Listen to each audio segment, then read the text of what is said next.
할렐루야, 반갑습니다. 오늘도 변함없이 여러분들을 찾아뵙고 있는 바이블 스토리 산책 이수아 목사입니다. 한 사람이 자기에게 주어진 일들을 감당하기 위해서는 그 사명의 자리를 늘 잘 지키는 것이 중요하리라고 생각을 합니다. 저는 저의 자리에서 또 여러분들은 여러분들의 자리에서 자기 자리를 잘 지킬 때에 하나님이 우리를 통해서 하시고자 하시는 그 선한 구원의 역사가 오늘도 현재 진행형으로 나아갈 줄로 믿습니다. 오늘 누가복음 19장 가도록 하겠습니다. 19장에 오시면 복음서에서도 정말 중요하게 다루어지고 있는 이 예수님과 삭개오의 만남이 등장을 하게 되죠. 이 삭개오라는 자의 이름의 뜻이 의로운 자입니다. 의로운 자인 예수 그리스도께서 아직은 불의한 자이죠. 삭개오가 부자요 세리의 직업을 가지고 있는 사람이 삭개오입니다. 아직은 불의하지만 장차 예수 그리스도로 말미암아서 의롭게 될 칭의를 입을 그 삭개오를 만나 주십니다. 오늘 어쩌면 그 삭개오와 같은 사람이 여러분이나 저가 아닐까 싶습니다. 우리는 육신적인 부자일 수도 있고 아닐 수도 있지만 때로는 육신적인 부자보다도 더 강한 부, 자기 교만의 부, 또 자기의 의로움의 부, 혹은 자기의 죄에 충만한 그 부를 가지고 있지 않을까 싶습니다. 오늘 그런 의미에서 우리 자신이 이 삭개오와 같이 변화되어지고 또 하나님 앞에 은혜를 입은 자로서의 거듭남의 삶이 이루어지기를 원합니다. 오늘 예수님께서 여리고에 들어가시는 그 길에서 삭개오를 만나게 되는데요. 이 삭개오는 특징이 있죠. 세리장이고 부자고 또 신체적인 특징은 그가 키가 작다 그랬어요. 키가 작고 사람이 많아서 예수님을 평지에서는 예수님을 볼 수가 없다라는 거죠. 마치 문둥 중풍병 환자를 들것에 메고 온 그 치유의 사건에서 일어나는 것처럼 예수님 주변에 군중들이 많이 있으므로 그때도 들것을 메고 정상적인 통로로 예수님을 만나지 못하고 지붕을 뜯어내고 달아서 예수님 앞에 내렸던 것 같이 오늘 삭개오도 그런 자기 신체적인 연약함 또 많은 군중들로 인해서 예수님을 만날 수 없는 상황에 왔지만 거기에 대해서 무릎 꿇지 않고 어떠한 돌파를 해 나가는 삭개오의 그 신앙을 보게 되는 거죠. 어떠한 문제를 넘기 위해서는 돌파하는 능력이 있어야 되는 거죠. 오늘 우리의 기도의 돌파의 능력, 또 무릎 꿇음의 돌파의 능력, 말씀으로 바위를 쳐서 부서뜨리는 그런 능력이 있기를 원합니다. 오늘 삭개오는요 돌무화과 나무에 올라가서 그 한계를 뛰어넘고 돌파하는 그런 저돌적인 성격을 보게 되죠.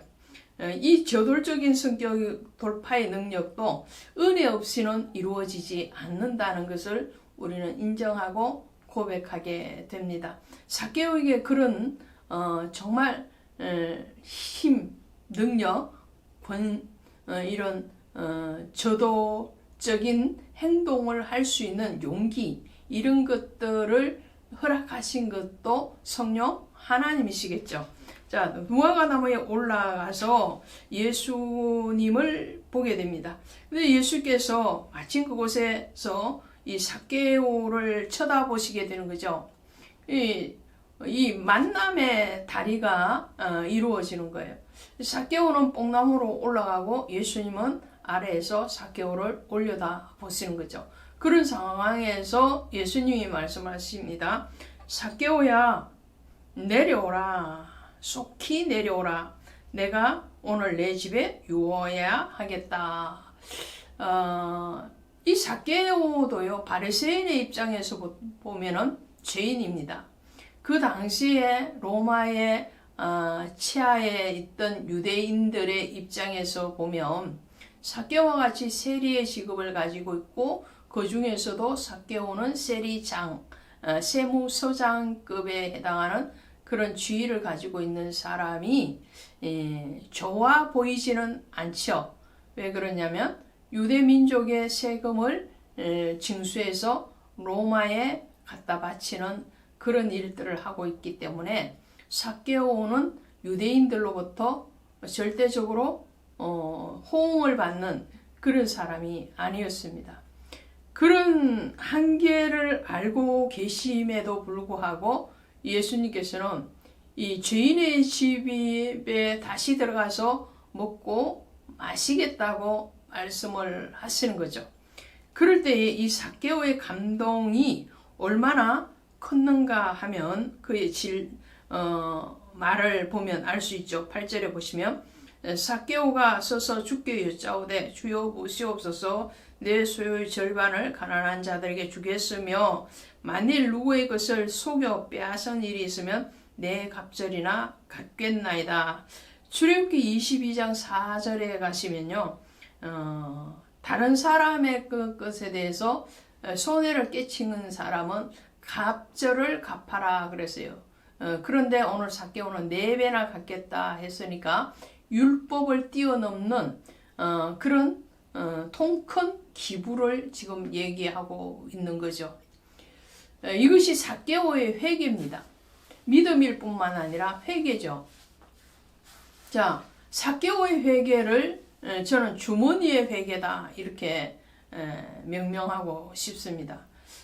우리의 주머니가 회개되어지지 않는 사람은 그 사람은 믿음이 있다고 반드시 말을 할 수가 없겠죠. 그것에 대해서는 주님께서도 말씀을 하십니다. 누가복음 12장 33절 34절에 가시면 너희 소유를 팔아 구제하여 낡아지지 아니하는 주머니를 만들라. 그러시면서 너희 보물이 있는 곳에 너희 마음도 있느니라 라고 말씀하세요.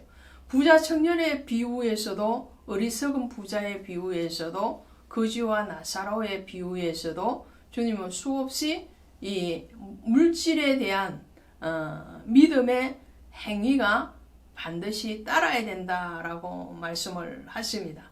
성경의 수많은 부분에서도 주님은 주님 앞에 구별되어야 되는 물질이 있다라는 것을 말씀을 하시고, 그 구별됨에 대해서 행하지 않는 자에 대해서 믿음 없다라고 말씀하시고 꾸짖으실 때가 많으셨습니다. 오늘 삭개오는 정말 주님을 만난 감격, 또 의로우시군 메시아이신 예수께서 자신의 집에 들어오셔서 하룻밤을 지내시겠다고 말씀하셨을 때에 그 감동과 그 은혜에 대해서 정말 자신의 물질을 내어놓고 그 자신이 혹시라도 지었을 그런 범죄, 물질적인 범죄에 대해서도 회개하는 모습을 보게 됩니다. 어떤 사람이 믿음이 신실한가에는 그 입술의 고백뿐만 아니라 그의 삶을 통해서 드러나는데, 특별히 돈을 어떻게 쓰느냐에 따라서 그 사람의 믿음이 달라지는 것을 보게 됩니다. 열 문화의 비유에서도 주님은 말씀을 하십니다. 물질의 주인이 누구시냐, 누구를 왕으로 삼느냐라는 것을 말씀을 하죠. 이 5달란트의 비유가 나오는 마태복음 25장과 같은 비유인데요. 자, 이 문화의 비유를 하시면서 이렇게 말씀을 하세요. 19장 14절에 가시니까 밑에 하반절에 우리는 이 사람이 우리의 왕됨을 원하지 아니하였다라고 말. 주인이 어떤 주인이 먼 길을 떠나기 앞서서 종들을 불러서 돈을 맡기죠. 내가 돌아올 때까지 이것으로 어떻게 잘 활용을 해서 다음에 내가 왔을 때 결산을 하자 하고 돈을 나눠주는데, 어떤 사람은 그 돈을 나누어진 그 귀인, 주인을 왕으로 삼는 것을 원치 않았다라는 거예요. 그리고 돌아왔을 때에 악하고 게으른 자가 된 사람이 있죠. 한 문화를 그대로 한 문화로만 돌려드린 때에 그 사람이 이렇게 말을 합니다. 20절에 보시니까 또 한 사람이 와서 이르되 주인이여 보소서 당신 한 문화가 여기 있나이다. 내가 수건으로 쌓아두었나이다. 이는 당신이 엄한 사람인 것을 내가 무서워함이니라. 당신은 두지 않는 것을 취하고 심지 않는 것을 거두나이다. 주인의 마음을 이해하지 못했고 자기에게 맡겨준 그 사명의 자리, 그 달란트에 대해서 제대로 활용을 하지도 충성하지도 않는 그런 악하고 게으른 종이었죠. 이 악하고 게으른 종아라고 책망을 하면서 내쫓으시는데 그 이유가 27절에 다시 한번 말씀을 하거든요. 그리고 내가 왕됨을 원하지 아니했던 저 원수들을 이리로 끌어다가 내 앞에서 죽이라 했더라. 그러니까 물질의 주인에 대해서 그 주인됨을 인정하지 않고 왕됨을 인정하지 않는 사람, 그 사람은 진정한 하나님의 자녀가 아니요 또 하나님의 백성도 아니며 회개한 진정한 믿음의 사람이 아니다라고 말씀을 하시는 겁니다. 저와 여러분에게 왕은 누구십니까? 주인은 누구십니까? 우리에게 생명을 주신 그 주인이 바로 우리의 물질의 주인이시기도 하십니다. 그것을 주님은 예루살렘에서 다시금 이 나귀를 끌어오는 사건을 통해서도 말씀을 하시고요. 그리고 찬송을 받으시고 영광을 받으실 리가 오직 하나님 한 분이시라는 것을 말씀하시면서도 다시 복음 속에서 기록하고 계시죠. 자, 우리의 모든 생명의 주인, 물질의 주인, 그분에게 우리의 삶과 모든 사역을 통해서 고백되어지기를 주 예수의 이름으로 축복합니다. 고맙습니다.